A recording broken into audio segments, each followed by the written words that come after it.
Avec la guerre entre les États-Unis, Israël et l'Iran, une conséquence un peu inattendue est apparue. Ceux qui sont partis, qui sont rentrés dans leur pays et qui ont effectivement abandonné leurs animaux à la frontière. Ne les abandonnez pas. Si vous voulez partir, faites pas preuve de lâcheté s'il vous plaît. Se servir de on est parti en vacances, on est parti à l'île Maurice, de la guerre qui se passe pour dire qu'on a abandonné notre chien, vraiment c'est très bas. Depuis plusieurs jours sur les réseaux sociaux, on peut voir de nombreuses photos et vidéos de chats et chiens abandonnés dans les rues de Dubaï. Il y a des milliers de chats dans les rues. Les chiens, on n'en voit pas trop parce que ils sont attrapés par la municipalité. Autrement, les shelters sont pleins de chiens, les refuges, et ils savent pas où en donner. Nathalie est une Française expatriée à Dubaï depuis 16 ans. Et depuis 16 ans, elle est bénévole dans une association pour la protection des animaux.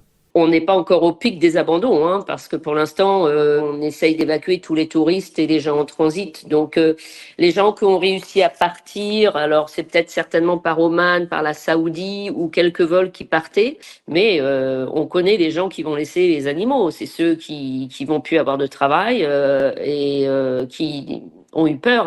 Alors en première ligne face à ces accusations, les quelques influenceurs qui ont fait leur valise quand la guerre a éclaté, en laissant derrière eux leurs chiens ou leurs chats. Je vois grave des gens qui ont pris leur vol de rapatriement en disant ouais, ma maid, celle qui m'aide à la maison, elle surveille mes chats là-bas, elle surveille la maison.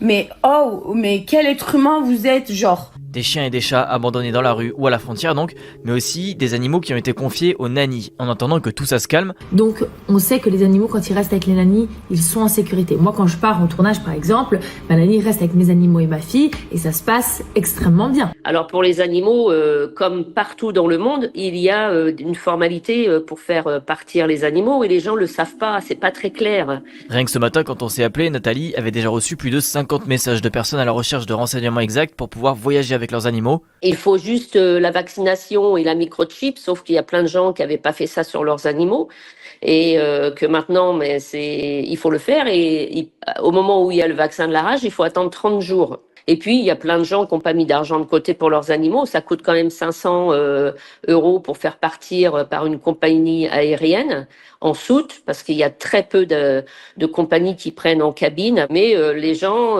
dès que c'est compliqué, c'est plus facile d'abandonner leurs animaux.